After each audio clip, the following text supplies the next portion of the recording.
저는 단국대 사학과의 전덕재 교수입니다. 오늘은 발해의 역사에 대해서 알아보고자 합니다.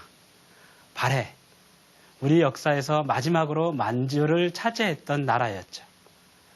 그러나 발해가 멸망한 이후에 그 뒤를 이은 나라가 없었기 때문에 현재 그 주인을 둘러싸고 논란이 많은 나라가 바로 발해죠. 자, 발해의 역사, 그것은 어떻게 전개되었는가?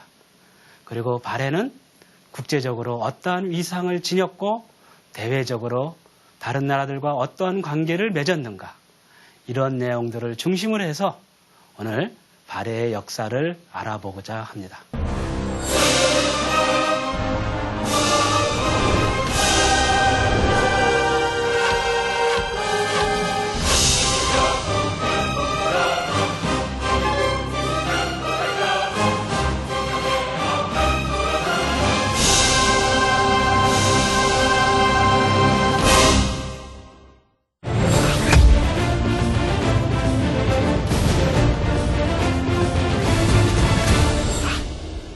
발해의 건국자, 여러분들 누구신지 잘 알죠?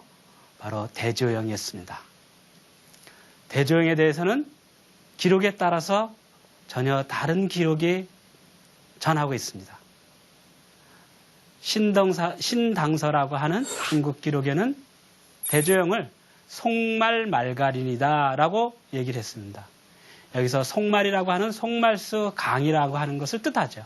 송말말갈이라고 하는 것은 바로 송말수 유역에 살고 있던 말갈족이다 라고 하는 뜻이죠. 그런데 부당서라고 하는 기록에는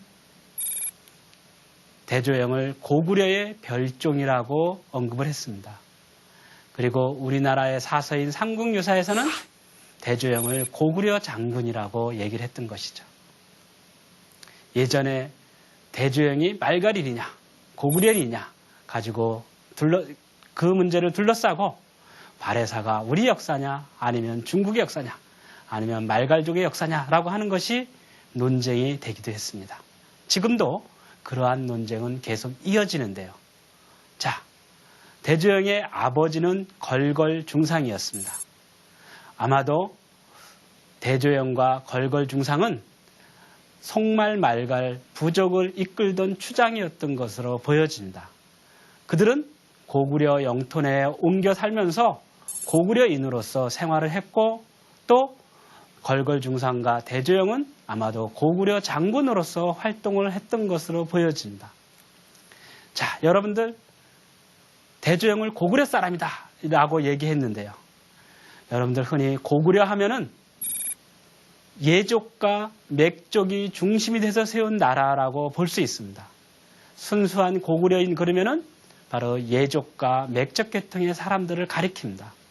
그러나 고구려가 영토를 넓히면서 고구려 범위 안에는 말갈족과 여러 이종족들이 살았습니다. 그들도 모두 고구려의 통치를 받았기 때문에 고구려인이라고 부를 수 있겠죠. 바로 대조영과 걸걸중상은 말갈족이었지만 고구려의 지배를 받던 고구려인화된 사람이라고 볼 수 있습니다. 668년 고구려가 멸망한 이후에 당나라는 고구려 사람들을 당나라 내지로 옮겨 살게 했습니다.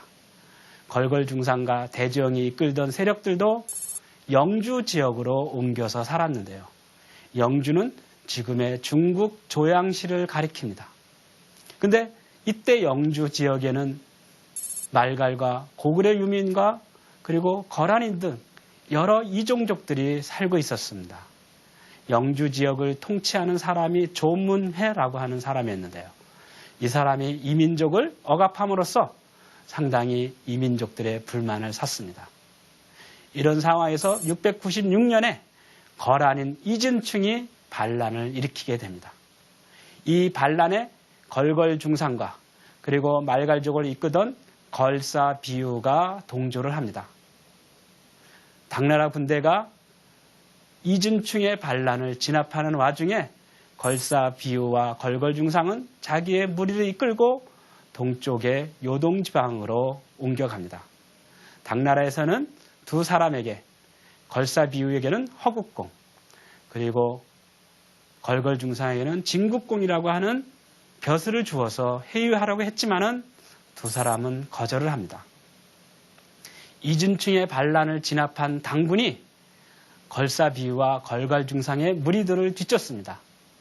이 와중에서 걸사비우는 당나라 군대에 의해서 죽임을 당하고, 그리고 그 무렵에 아마도 걸걸중상도 죽는 것 같습니다. 그 뒤를 이어서 대조영이 말갈인과 고구려 유민들을 이끌고 동쪽으로 이동을 합니다. 이때 당나라 장군 이해구가 대조영의 무리를 뒤쫓았죠. 대조영은 천문역이라고 하는 곳에 군사를 매복시켜 놓았다가 당나라 군대가 이르자 급습해서 당군을 크게 물리쳤습니다. 그리고 동모산에 이르러서 그곳을 도읍으로 정하고 698년에 발해를 건국했습니다. 이때 나라 이름을 진국이라고 불렀습니다.